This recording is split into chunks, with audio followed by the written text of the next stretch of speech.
नमस्कार फ्रेंड्स, मैं योगेंद्र सिंह आप लोगों का स्वागत करता हूं अपने इस शानदार वीडियो के अंदर। वीडियो शुरू करने से पहले मेरे पिछले वीडियोस को जो आपने लाइक करा है और मुझे सपोर्ट किया है उसके लिए आपका बहुत बहुत शुक्रिया। एंड अब मेरे चैनल को सब्सक्राइब भी कर लीजिए जिससे आने वाले इन्फॉर्मेटिव वीडियोस आप तक पहुंचा सकूं और उसका नोटिफिकेशन आपको मिलता रहे और हमारा रिलेशन आगे ऐसे ही बढ़ता रहे। तो फ्रेंड्स चलिए शुरू करते हैं आज का वीडियो। आज के वीडियो में हम बात करेंगे कि पनवेल में इन्वेस्टमेंट क्यों करना चाहिए।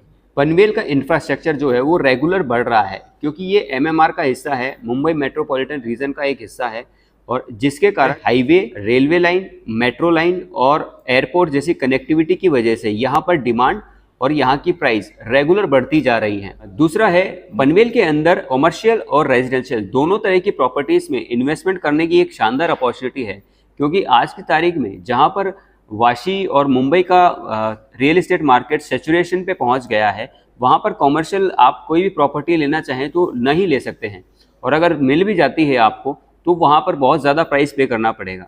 बट यहाँ पर आज की तारीख में कॉमर्शियल प्रॉपर्टी लेना ईजी है as compare to Mumbai and Vashi. But यहाँ पर इन फ्यूचर इन डेवलपमेंट की वजह से रेगुलर ग्रोथ होगी जिसकी वजह से आपकी कॉमर्शियल प्रॉपर्टी की प्राइस भी बढ़ेगी। दूसरा है रेजिडेंशियल। अगर देखा जाए तो पनवेल के अंदर रेजिडेंशियल जो प्रॉपर्टी है वो काफ़ी अच्छी अवेलेबल हो रही है जहाँ पर काफ़ी अच्छा आपको स्पेस मिलता है। मॉडर्न फैसिलिटीज़ के साथ कुछ टाउनशिप प्रोवाइड की जा रही है like swimming pool, gym, garden. Third है गवर्नमेंट पॉलिसीज़ जैसे टैक्स इंसेंटिव और हाउसिंग स्कीम भी पनवेल में निवेश को सपोर्ट करती है। हालांकि निवेश से पहले प्रॉपर्टी की जांच कर लें और सबसे इम्पोर्टेंट है आप अपना फाइनेंशियल गोल जो भी है उसे ध्यान में ज़रूर रखें। कुल मिलाकर पनवेल का रियल एस्टेट मार्केट आपको लॉन्ग टर्म में अच्छा रिटर्न दे सकता है, खासकर तब जब आप सही समय पर निवेश करें। रियल एस्टेट्स में कितना फ़ायदेमंद रहेगा आपका इन्वेस्टमेंट, ये इस बात पर डिपेंड करता है कि आप किस समय पर इन्वेस्टमेंट कर रहे हैं, ना कि इस बात पर कि आप कितना इन्वेस्टमेंट कर रहे हैं।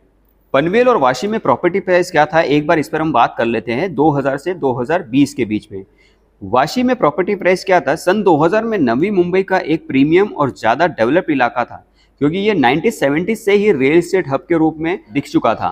सन 2000 के अंदर वाशी में प्रॉपर्टी प्राइजेस 2 से 3 हज़ार रुपये पर स्क्वायर फीट के आसपास थी। 1 BHK फ्लैट की कीमत 10 से 20 लाख रुपए और 2 BHK की 20 से 35 लाख रुपए के बीच हो गई थी। सन 2010 तक वाशी में प्रॉपर्टी प्राइजेस काफ़ी बढ़ गए थे क्योंकि ये एक कॉमर्शियल और रेजिडेंशियल हब बन चुका था। एवरेज अगर प्राइस देखें तो 7,000 से 10,000 रुपये पर स्क्वायर फीट के आसपास थी। 1 BHK फ्लैट की कीमत 30 से 50 लाख रुपए और 2 BHK की 50 से 80 लाख रुपए के बीच थी। खासकर प्राइम लोकेशन जैसे CBD बेलापुर, नेरुल, सीवुड जैसे इलाकों के आसपास। पनवेल में प्रॉपर्टी प्राइस उस टाइम पे क्या था, सन 2000 के अंदर पनवेल एक डेवलपिंग एरिया था और रियल एस्टेट मार्केट इतना डेवलप्ड नहीं हुआ था। लगभग 750 रुपये पर स्क्वायर फीट की थी जो कि कारपेट एरिया की थी। सन 2000 में थोड़ा बढ़कर ये 900 से 1200 रुपये पर स्क्वायर फीट हो गई थी और 1 BHK फ्लैट की कीमत उस समय 5 से 10 लाख रुपए थी और 2 BHK की कीमत 10 से 25 लाख रुपए की थी। But it's totally depends on locality end developer. वहाँ का बिल्डर कैसा था ये उसके ऊपर भी डिपेंड करता था। सन 2010 तक पनवेल में इंफ्रास्ट्रक्चर डेवलपमेंट जैसे सड़कें और रेलवे कनेक्टिविटी की वजह से प्राइजेस थोड़े से बढ़ गए थे। सन 2010 में पनवेल में एवरेज प्राइस जो था वो लगभग 6,500 से 7,000 रुपये पर स्क्वायर फीट हो गया था एंड 1 BHK फ्लैट की कीमत 15 से 25 लाख रुपए और 2 BHK फ्लैट की कीमत 25 से 40 लाख रुपए के बीच हो गई थी। कुछ और ज़रूरी बातों पर अगर ध्यान दिया जाए तो सन 2000 से 2009 के बीच में MMR में प्रॉपर्टी प्राइजेस 67% की बढ़ोतरी हुई थी जो कि पनवेल में बिल्कुल भी नहीं हुई। पनवेल में ग्रोथ कम हुई क्योंकि ये अभी डेवलप हो रहा था, लेकिन वाशी में ज़्यादा थी क्योंकि ये पहले से ही एक एस्टैब्लिश मार्केट हो गया था। सन 2010 तक MMR में प्रॉपर्टी प्राइजेस 7,500 से 8,000 पर स्क्वायर फीट थी जो सन 2020 तक बढ़कर 10,000 से 10,500 हो गई थी। पनवेल इस दौरान अफोर्डेबल रहा जबकि वाशी एक प्रीमियम मार्केट बन गया था। इंफ्रास्ट्रक्चर का असर क्या पड़ा है पनवेल पे कि पनवेल में प्राइजेस जो है वो 2020 के बाद नवी मुंबई इंटरनेशनल एयरपोर्ट और मुंबई ट्रांस हार्बर लिंक जैसे प्रोजेक्ट की वजह से तेजी से बढ़े। वाशी में प्राइजेस जो थे वो पहले से ही बहुत ज़्यादा थे क्योंकि वो एक कॉमर्शियल हब था। अब इस चीज़ को कुछ पॉइंट्स के जरिए समझते हैं। पहला है परिवहन और कनेक्टिविटी। पनवेल जो है वो मुंबई पुणे एक्सप्रेसवे पर स्थित है, जो इसको मुंबई से सिर्फ 21 किलोमीटर के डिस्टेंस पर रखता है। दूसरा है ये ओल्ड मुंबई पुणे हाईवे से इसकी कनेक्टिविटी वीकेंड डेस्टिनेशन जैसे कर्जत, खंडाला, लोनावला से सीधी है। थर्ड है पनवेल जो रेलवे स्टेशन है वो मुंबई उपनगरीय रेलवे यानी मुंबई लोकल ट्रेन की हार्बर और सेंट्रल लाइन का एक इम्पोर्टेंट जंक्शन है, और साथ ही ये Panvel junction Konkan railway route को भी जोड़ता है। आगामी नवी मुंबई इंटरनेशनल एयरपोर्ट पनवेल से ज़्यादा दूर नहीं है, और प्रपोज मेट्रो लाइनें जैसे नवी मुंबई मेट्रो कनेक्टिविटी को और बेहतर करेंगी। ये प्रोजेक्ट्स इस एरिया में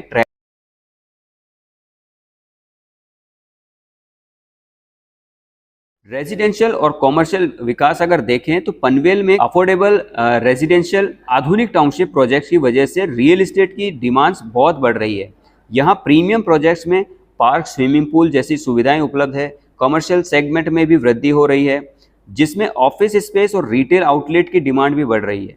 खासकर अगर नवी मुंबई इंटरनेशनल एयरपोर्ट जैसे प्रोजेक्ट के कारण देखा जाए तो यहाँ पर डिमांड्स बहुत ज़्यादा बढ़ रही हैं। पनवेल में शहरी सुविधाओं और प्राकृतिक हरियाली का संतुलन है, जो इसे शांतिपूर्ण जीवन शैली यानी अगर कोई पीसफुल लाइफ अगर जीना चाहता है तो वो यहाँ पर पनवेल में इजीली जी सकता है। इन फ्यूचर डेवलपमेंट की अगर बात की जाए तो यहाँ पर मेट्रो लाइनें और पनवेल करजत की रूट कनेक्टिविटी वाले जो प्रोजेक्ट हैं, इनकी वजह से पनवेल का इकोनॉमिक इंफ्रास्ट्रक्चर और मजबूत होगा। ये प्रोजेक्ट्स न केवल आवागमन को आसान बनाएंगे बल्कि कॉमर्शियल प्रॉपर्टी की डिमांड को भी बढ़ाएंगे।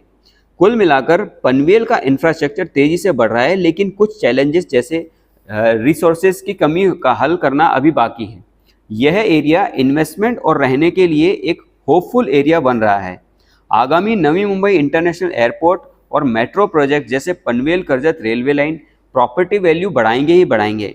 इससे कनेक्टिविटी और बेहतर होगी, जो कि इन्वेस्टमेंट के लिए बड़ा प्लस पॉइंट है। प्रॉपर्टी की कीमतें अभी मुंबई के मुकाबले काफ़ी कम है, बट इन फ्यूचर जैसे जैसे यहाँ पर डेवलपमेंट होगा ये प्रॉपर्टी की प्राइजेस में भी इंक्रीमेंट होगा। पनवेल में शहरी सुविधाओं और हरियाली का बैलेंस है, जो शांत और हेल्दी लाइफस्टाइल देता है। ये उन लोगों के लिए है जो मुंबई की भागदौड़ से दूर रहना चाहते हैं। पानी की कमी और बिजली की कटौती जैसी समस्याएं हैं, लेकिन इन्हें हल करने के काम चल रहा है। देखिए, पनवेल में अभी इन्वेस्टमेंट करना फायदेमंद है क्योंकि ये MMR का हिस्सा है। मुंबई पुणे एक्सप्रेसवे, रेलवे और जल्द शुरू होने वाला एयरपोर्ट यहाँ की कनेक्टिविटी को टॉप क्लास बना रहा है। प्रॉपर्टी की कीमतें अभी किफ़ायती हैं, लेकिन 5 से 10 साल में अच्छा रिटर्न मिल सकता है। अगर आप फैमिली के लिए घर ढूंढ रहे हैं तो भी यहाँ पर रह सकते हैं। अगर आप कॉमर्शियल प्रॉपर्टी देख रहे हैं तो भी यहाँ इन्वेस्टमेंट कर सकते हैं, क्योंकि एयरपोर्ट के आने के बाद यहाँ बिजनेस बढ़ेगा ही बढ़ेगा। हाँ, पानी और बिजली की थोड़ी दिक्कत है, लेकिन PMC और सिडको इस पर काम कर रहे हैं। ये छोटी समस्याएं हैं, भविष्य के अंदर हल हो जाएंगी। मैं आपको यहाँ पर कुछ अच्छे प्रोजेक्ट्स दिखा सकता हूँ जो आपकी ज़रूरतों और बजट के अंदर फिट हों। अगर आप चाहते हैं यहाँ पर इन्वेस्टमेंट करना तो स्क्रीन पर जो नंबर आ रहा है उस पर संपर्क कीजिए। नमस्कार।